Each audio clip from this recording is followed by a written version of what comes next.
Welcome to Prime Terraces, the venue for game number 2 of this best of 3 spawning in the upper left-hand position as the red Zerg player once again going for very quick early game shenanigans. It didn't work last game. Is he going to be able to make it work this game and pull this series back to 1-all? It's Acer Bly.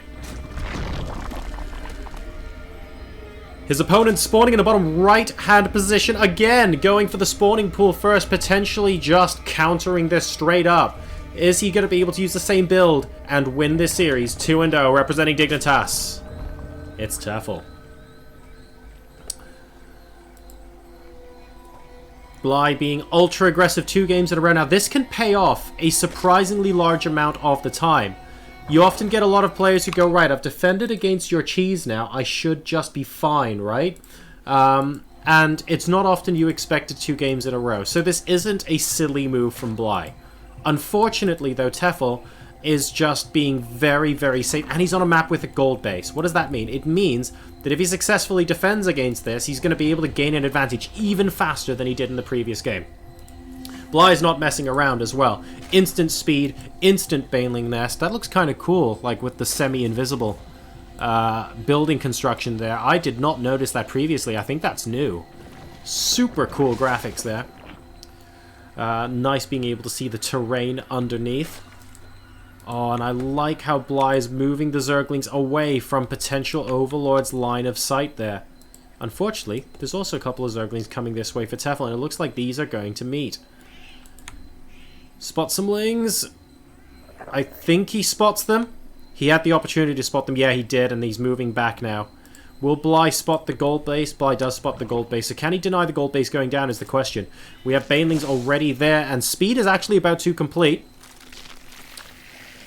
Defensive banelings, though, already morphing in from Tefel. Offensive banelings from Bly. This is going to get messy. This will basically dictate the game. If these banelings get taken out, this queen gets taken out, this base goes down, I say Bly has a very good chance. He's going straight into the main base, even. I don't think anyone was expecting that. And Bly saying, right, you obviously have defense over there. I'm going to go over here. It looks like a pair of banelings will get into the mineral line. Great splitting initially from Tefel. And this is potentially very, very messy indeed. More speedlings coming out now from Bly to try and follow this up. There are... Oh, God! That was an excellent defensive baneling hit. That was huge from Tefel. And even though there are still Zerglings right here for Bly, that was absolutely massive. It's 15 drones versus 14. And that's a problem because our second hatch is a gold. It's like the bumper sticker. My second car is a truck or whatever the hell you guys have. What is it? My other car is a Porsche. And all sorts of other random kind of stickers you have on the backs of cars, especially in the US. Well, guess what? My other base is a gold.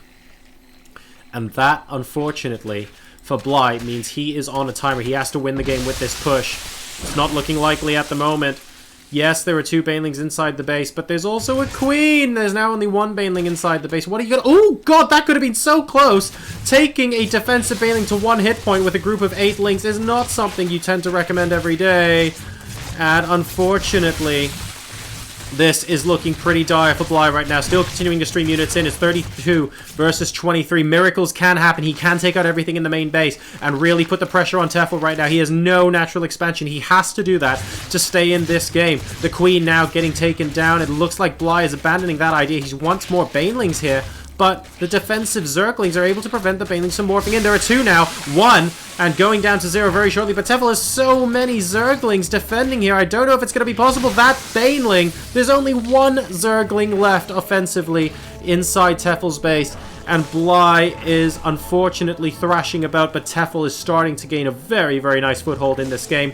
Plus, the income from this gold base and the fact that the Spine Crawler does successfully defend it means that he's going to leap ahead even faster. He's actually supply blocked at 36 right now. And Bly still on 25. It's 19 versus 13 workers, and a lot of those are at a gold base as well.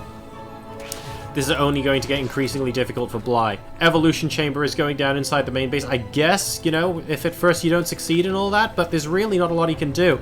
And Tefel is now just counterattacking with slowlings, because, hey, why the heck not? He is comfortable that his defense is enough to handle Bly. You've got a bunch of defensive banelings. One of them's going to take out the first pair, that's for sure. We have a queen here to deal with these two. And we have slowlings inside the main. If this queen goes down, Bly's base is a sitting duck, and he cannot defend against these slowlings. Oh, he's rushing back with a couple of banelings, but Tefel is on top of the micro. He's got 2 banelings left, does Bly. Drones are getting pulled now as well. This is potentially very, very difficult. The drones are actually killing off the Zerglings. And the banelings do successfully fire. There are 4 more Zerglings inside the main base of Bly. The drone's getting pulled, but there's no base to pull them to. He's basically using them to join in the attack. And it's 44 versus 22 supply. Bly going in for one last-ditch attempt. Tefel doing a good job of preventing those banelings from hopping in. There's just 1 offensive baneling left now, though. And Bly, these are unfortunately what is known as death throws. These drones are sadly without a home right now. Bly is not mining. His army is about to get completely crushed. Oh god, that's the first baneling hit, and that's going to be the second one. GG! And Tefel, ladies and gentlemen, by a scoreline of 2-0, advances to the semi-finals of the Go4SC2 Sunday Cup.